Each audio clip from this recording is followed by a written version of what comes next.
السلام علیکم ورحمۃ اللہ وبرکاتہ. بسم اللہ الرحمن الرحیم. اللهم صل على سيدنا ومولانا محمد وعلى آل سيدنا ومولانا محمد وبارك وسلم وصل عليه. رب زدني علما رب اشرح لي صدري ويسر لي أمري واحلل عقدة من لساني يفقهوا قولي. اللهم ألهمني رشدي وأعذني من شر نفسي. سبحانك لا علم لنا إلا ما علمتنا إنك أنت العليم الحكيم. سبحانك لا فهم لنا إلا ما فهمتنا إنك أنت القوي العزيز الكريم. رب زدني علما رب زدني عملا. جی، کل کے سبق میں ہم نے منصرف اور غیر منصرف کے بارے میں تفصیل بیان کی تھی کہ منصرف کس کو کہتے ہیں. منصرف اس اسم کو کہتے ہیں جس میں اسباب منصرف میں سے دو اسباب یا ایک ایسا سبب جو دو سبب کے قائم مقام نہ ہو نہ پایا جائے جیسے زیدن. اور غیر منصرف ہو جس میں اسباب منصرف میں سے دو اسباب یا ایک ایسا سبب موجود ہو جو دو اسباب کے قائم مقام ہو جیسے عمر. پھر غیر منصرف کا حکم بیان کیا کہ اس پر کسر اور تنوین نہیں آ سکتے. اور غیر منصرف کی نو اسباب کے بارے میں آپ سے بات کی: عدل، وصف، تانیث، معرفہ، عجمہ، جمع، ترکیب، وزن فعل، الف نون زیادتان. ان کی مثالیں بیان کی، ان کی تعریفات بیان کی، ان کے بارے میں تھوڑا تھوڑا بات بیان کیا. اس کے بعد ہم نے اسباب بیان کی کہ اسباب تین قسم پر ہوتا ہے: اسباب قویہ جو ایک سو دو سبب کا مقام ہو، اسباب مؤثرہ جن کے نہ ہونے کی وجہ سے کلمہ غیر منصرف نہیں ہو سکتا، اور اسباب مطلقہ. اس کے بعد کچھ ضابطے بیان کیے. آج کی سبق میں ہم معرب کی دوسری قسم فعل مضارع کو بیان کر دیں گے انشاءاللہ. آپ کو یہ بات بتایا تھا کہ معرب کلام عربی میں دو ہے. ایک ہے اسم متمکن جب ترکیب میں واقع ہو، اور دوسرا ہے فعل مضارع.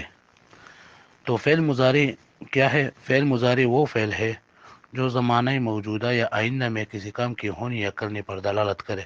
جیسے ہم کہتے ہیں ینصرو، وہ ایک مرد مدد کرتا ہے یا مدد کرے گا. فعل مضارع کے بارے میں چند اہم باتیں یہ ہے. ایک ہے فعل مضارع کے معرب ہونے کی شرط. فعل مضارع کب معرب ہوگا؟ تو فعل مضارع کے معرب ہونے کے لیے شرط یہ ہے کہ وہ فعل مضارع نون جمع مؤنث سے خالی ہو، اور دوسرا ہے کہ اس کے آخر میں نون تاکید نہ ہو، چاہے نون تاکید ثقیلہ ہو یا نون تاکید خفیفہ ہو. ثقیلہ اور خفیفہ آپ نے صرف کے سبق میں پڑھے ہوگے.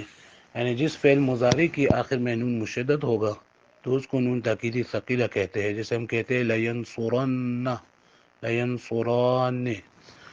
اور جس فعل مضارع کے آخر میں نون ساکن ہو تو اس کو نون تاکیدی خفیفہ کہتے ہیں. جیسے لیضربن، لیضربن. تو جب فعل مضارع کے آخر میں نون جمع مؤنث ہو یا نون تاکید ہو تو فعل مضارع مبنی ہوگا. اور فعل مضارع معرب کب ہوگا؟ جب اس کے آخر میں نون جمع مؤنث نہ ہو اور اس کے آخر میں نون تاکید نہ ہو. دوسری بات یہ ہے کہ فعل مضارع کی دو قسمیں ہیں. ایک ہے فعل مضارع اصلی اور دوسرا ہے فعل مضارع فرعی. فعل مضارع اصلی سے مراد مطلق فعل مضارع ہے. جیسے ہم کہتے ہیں ینصرو، ینصران الی آخری، جو ہم گردان کرتے ہیں یہ فعل مضارع اصلی ہے. اور فعل مضارع فرعی سے مراد امر حاضر مجہول، لتضرب، لتضربا الی آخرہ، امر غائب معروف و مجہول، لیضرب، لیضربا الی آخرہ، اور لیضرب، لیضربا الی آخرہ. اس طرح فعل نہیں حاضر و غائب معروف اور مجہول، جیسے لا یضرب، لا یضرب، لا یضرب، لا یضربا، لا یضربو، لا یضرب، لا یضربا، اور لا تضرب، لا تضرب. یہ فعل مضارع فرعی ہے. یہ دو قسم اس لیے بیان کرتے ہیں کہ ان دونوں قسموں کا، یعنی فعل مضارع جب اصلی ہو یا فرعی ہو، تو ان دونوں قسموں کا معرب و مبنی ہونے کے اعتبار سے ایک ہی حکم ہے. اکثر طلباء کی ذہن میں یہ آتا ہے کہ یہ اعراب جو ہم فعل مضارع کا بیان کرتے ہیں تو وہ صرف فعل مضارع ہی میں ہے، یعنی یضرب، یضربان والی صیغوں میں ہے. جب ان سے کہتے ہیں کہ لیضرب کے آخر میں سکون کیوں ہے تو کہتے ہیں کہ یہ مضارع ہے. تو تو استاد کہتے ہیں کہ یہ تو مضارع نہیں ہے، یہ تو امر ہے۔ تو سمجھانے کی بات یہ ہے، آپ کو میں یہ بات سمجھا رہا ہوں کہ فعل مضارع کی دو قسمیں ہیں۔ ایک ہے فعل مضارع اصلی جو مطلق فعل مضارع ہے، یضرب و یضربان، اور ایک ہے فعل مضارع فرعی۔ فعل مضارع فرعی سے مراد امر حاضر مجہول، امر غائب معروف و مجہول، اور فعل نہیں حاضر و غائب معروف و مجہول، یہ ہے۔ اور ان دونوں قسموں کا معرب و مبنی ہونے کے اعتبار سے ایک ہی حکم ہے۔ تیسری بات یہ ہے کہ ہم نے اس میں متمکن میں حالت رفعی، حالت نصبی اور حالت جری پڑھا تھا، اور وہ ہم نے کہہ دیا تھا کہ حالت رفعی کا مطلب ہے 12 مرفوعات میں سے ہونا، اور حالت نصبی کا مطلب ہے 12 منصوبات میں سے ہونا۔ حالت رفعی کا مطلب ہے 8 مرفوعات میں سے ہونا، حالت نصبی کا مطلب ہے 12 منصوبات میں سے ہونا، اور حالت جری کا مطلب ہے 2 مجرورات میں سے ہونا۔ یہاں یہ بات نہیں ہے، فعل مضارع میں حالت رفعی، نصبی اور جزمی کا مطلب جدا ہے۔ فعل مضارع میں حالت رفعی کا مطلب یہ ہے کہ وہ عوامل نواسب و جوازم سے خالی ہو، نواسب و جوازم سے خالی ہو، اور حالت نصبی کا مطلب یہ ہے کہ اس پر عامل ناصب آیا ہو، حروف ناصبہ آیا ہو اس پر۔ حروف ناصبہ 4 ہے جو کہ اس شعر میں جمع ہے۔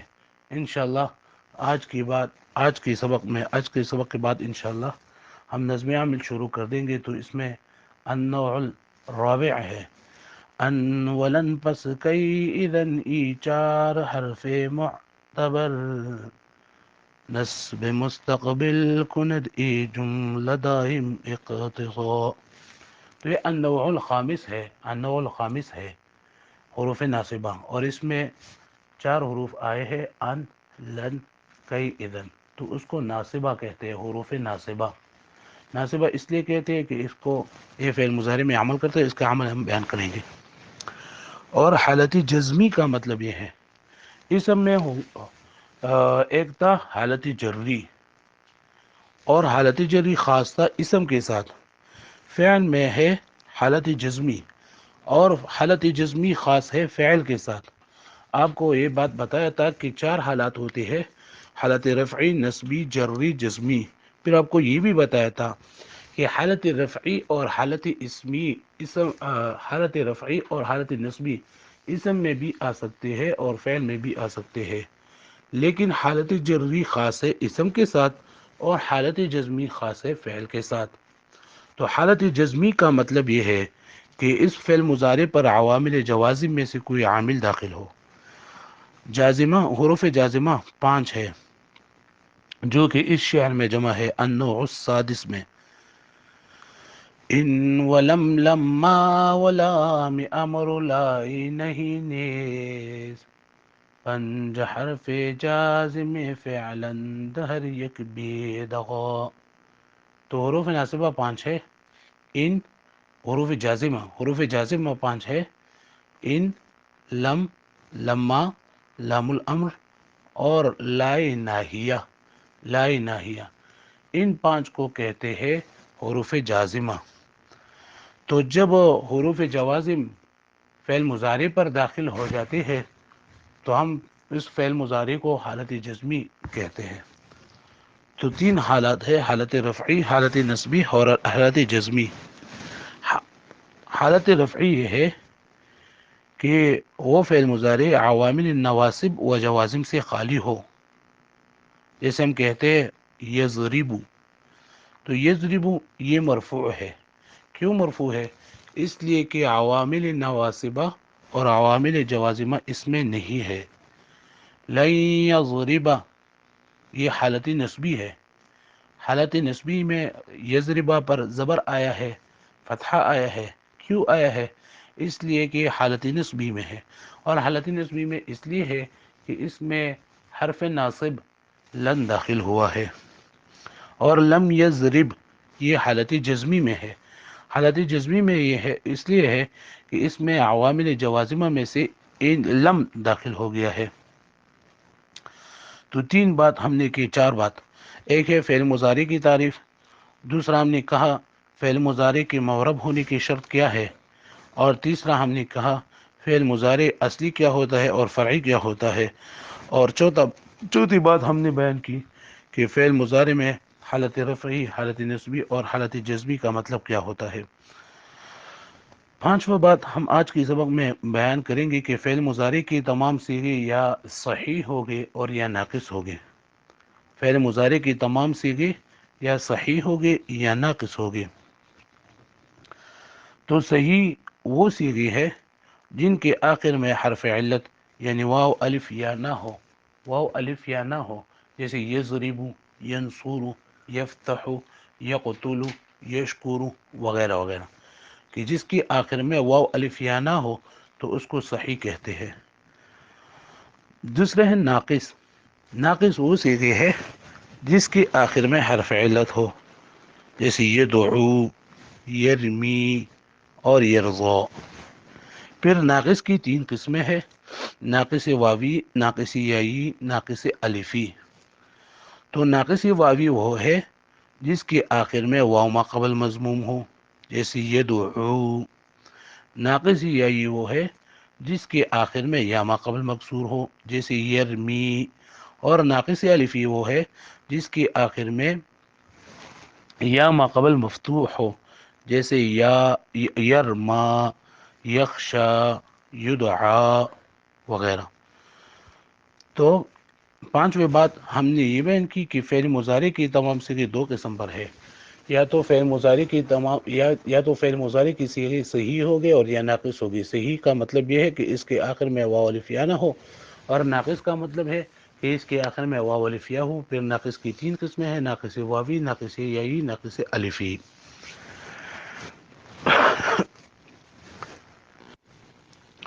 پھر ہم ناقص واوی، یائی اور الفی کا پہچان یہ ہے کہ فعل مضارع کے واحد مذکر غائب کا صیغہ اس چیز کا پہچان ہوتا ہے۔ اگر فعل مضارع واحد مذکر غائب کی صیغے میں واو ما قبل مضموم ہو تو اس گردان کی تمام صیغے ناقص واوی ہوگی، جیسے یدعو، یدعوان۔ یدعوان کے آخر میں تو نون آیا ہے، لیکن اس کا پہچان صحیح ناقص واوی، ناقص یائی، الفی کا پہچان فعل مضارع کے واحد مذکر غائب کی صیغے سے ہوتا ہے کہ واحد مذکر غائب کی صیغے میں اگر واو ما قبل مضموم ہو تو سارا گردان ناقص واوی ہوگا، جیسے یدعو، یدعوان۔ اور اگر فعل مضارع واحد مذکر غائب کا صیغہ اس کے آخر میں یا ما قبل مکسور ہو تو اس گردان کی تمام صیغے ناقص یائی ہوں گے، جیسے یرمی، یرمیان، یرمونا۔ تو یرمونا اس کو آپ صحیح نہیں کہہ سکتے، اس لیے کہ آپ کہیں گے کہ صحیح کی تعریف تو آپ نے یہ بیان کیا میں کہ صحیح وہ ہوتا ہے جس کے آخر میں حرف علت نہ ہو، تو اس کے آخر میں تو نون آیا ہے تو یہ صحیح بن جائے گی، ناقص نہیں ہے۔ تو ہم کہیں گے کہ صحیح اور ناقص واوی، الفی اور یائی کا پہچان ہم صرف فعل مضارع کے واحد مذکر غائب کی صیغے سے کریں گے۔ اگر فعل مضارع کے واحد مذکر غائب صیغہ میں واو ما قبل مضموم ہو تو سارا گردان ناقص واوی ہوگا، اگر آخر میں یا ما قبل مکسور ہو تو سارا گردان ناقص یائی ہوگا، جیسے یرمی۔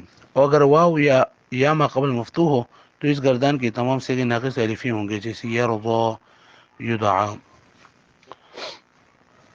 یہاں تک ہم نے 6 باتیں تقریباً بیان کی۔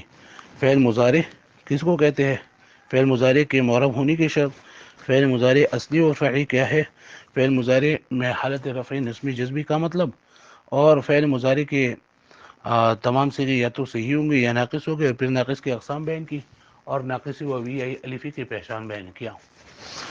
اس کے بعد آتا ہے فعل مضارع کا اعراب۔ تو فعل مضارع کا اعراب کیا ہوگا؟ فعل مضارع کی کل 14 صیغے ہیں، جیسے ہم کہتے ہیں گردان میں سنا رہا ہوں آپ کو: ینصر، ینصران، ینصرون، تنصر، تنصران، ینصرن، تنصر، تنصران، تنصرون، تنصرین، تنصران، تنصرن، انصر، ننصر۔ تو فعل مضارع کی کل 14 صیغے ہیں جو 3 حصوں میں تقسیم ہیں، جن کو ہم اجرا میں 5 7 2 سے تعبیر کریں گے۔ 5 7 2 سے تعبیر کریں گے۔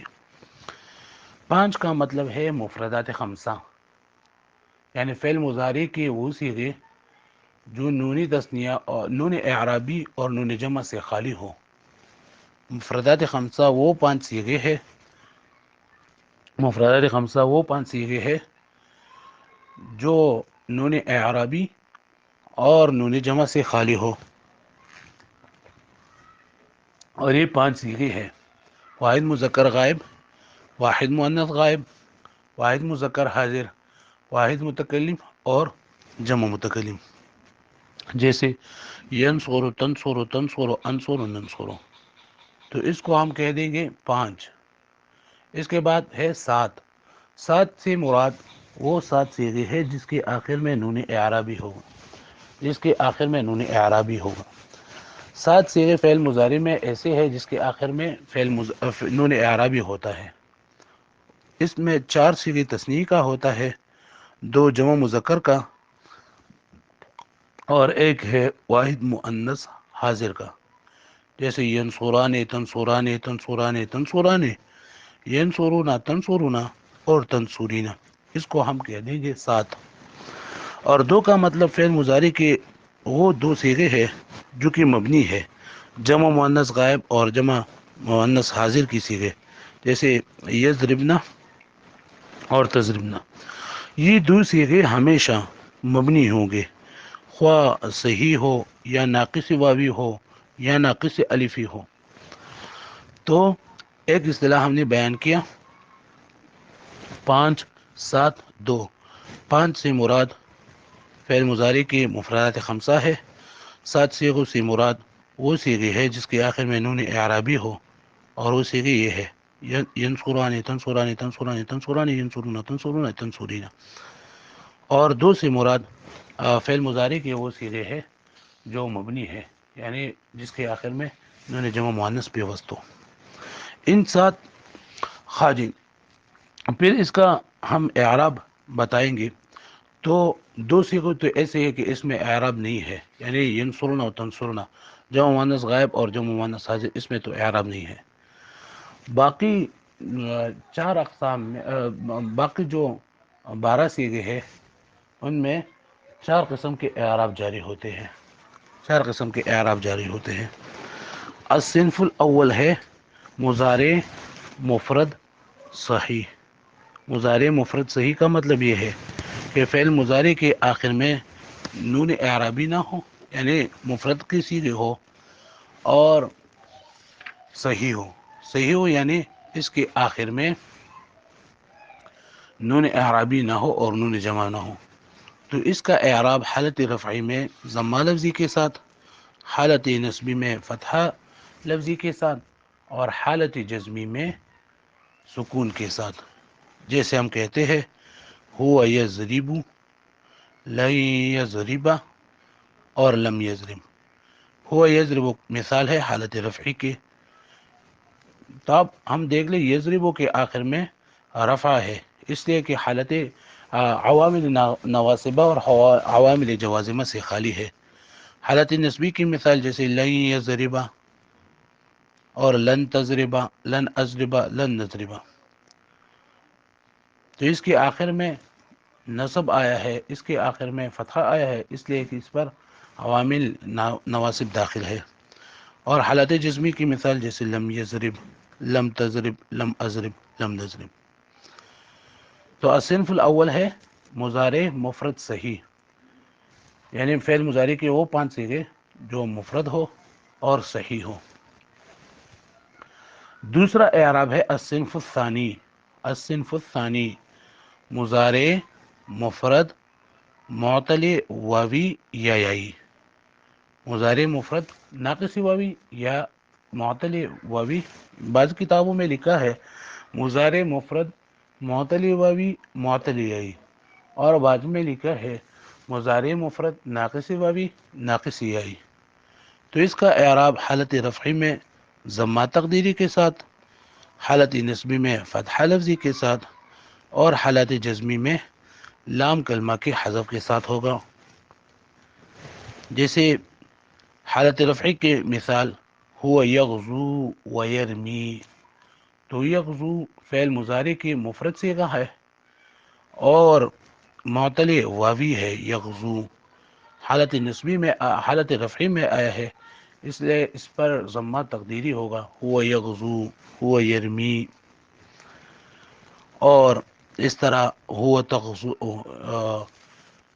ہی تغزو، ہی ترمی، انت تغزو، انت ترمی، انا اغزو، انا ارمی، یہ سارے ہے حالت رفعی کی مثال۔ اور حالت نسبی میں فتحہ لفظی کے ساتھ، جیسے ہم کہتے ہیں لن یغزو لن یرمی، لن تغزو لن ترمی، لن اغزو لن نغزو، لن ارمی لن نرمی۔ اور حالت جزمی میں لام کلمہ کے حذف کے ساتھ، لام کلمہ نہیں، حذف لام کلمہ کہتے ہیں، یا حرف علت کی حذف کے ساتھ، حرف علت کی حذف کے ساتھ، جیسے ہم کہتے ہیں لم یغزو، لم یغزو، تو اس میں حرف علت جو تھا اس کے اصل میں لام کلمہ ہے، لام کلمہ ہے تو حذف ہو گیا، لم یغزو لم یرمی، لم تغزو لم ترمی، لم ارمی لم نرمی۔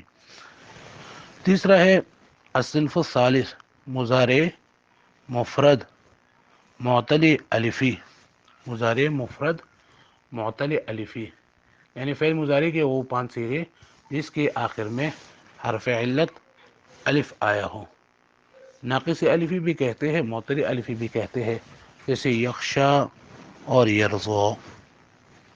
تو اس کا اعراب حالت رفعی میں ضمہ تقدیری کے ساتھ، حالت نصبی میں فتحہ تقدیری کے ساتھ، اور حالت جزمی میں لام کلمہ کے حذف کے ساتھ۔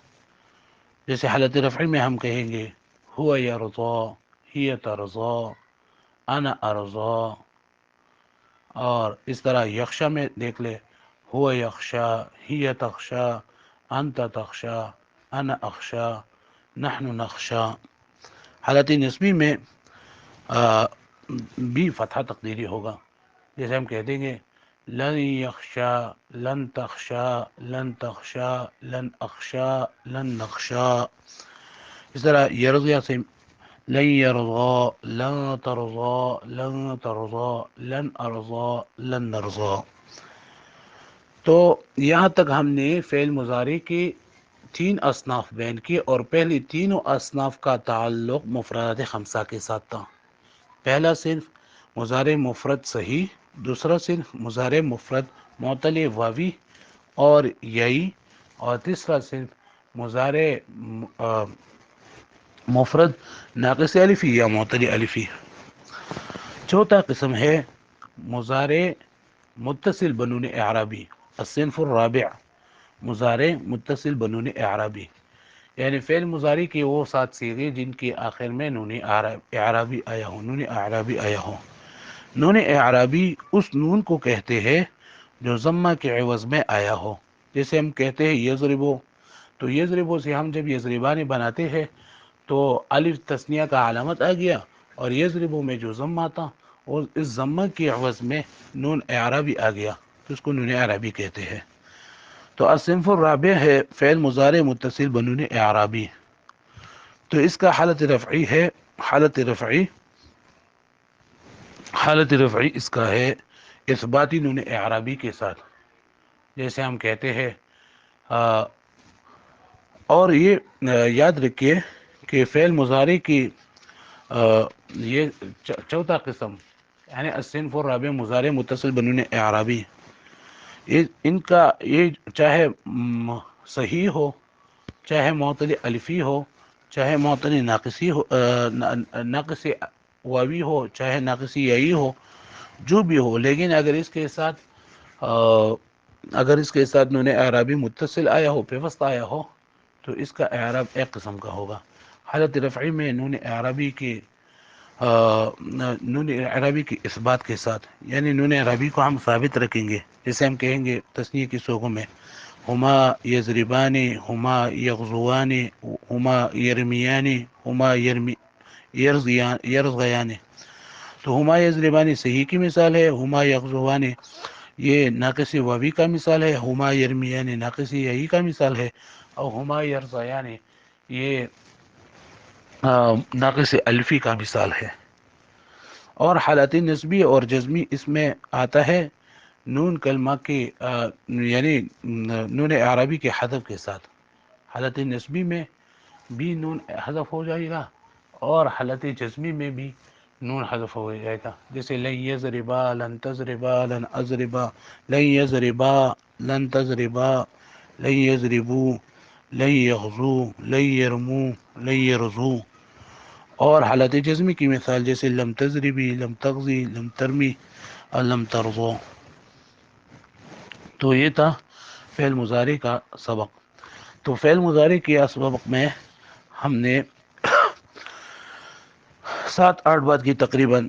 پہلا تو ہم نے فعل مضارع کی تعریف کی، پھر فعل مضارع کے معرب ہونے کی شرط بیان کی، پھر فعل مضارع کی اصلی اور فرعی ہونے کے فعل مضارع اصلی کیا ہوتا ہے، فرعی کیا ہوتا ہے، اور فعل مضارع میں حالت رفعی، نصبی، جزمی کا کیا مطلب ہوتا ہے، یہ بیان کیا۔ پھر فعل مضارع کی دو قسم کی صیغے ہوتا ہے، ایک صحیح ہوتے ہیں، دوسرے ناقص ہوتے ہیں، اور ناقص کی اقسام بیان کی، پھر ناقص واوی یائی الفی کی پہچان بیان کی، اور فعل مضارع کی 4 قسم کا اعراب بیان کیا۔ اب ہم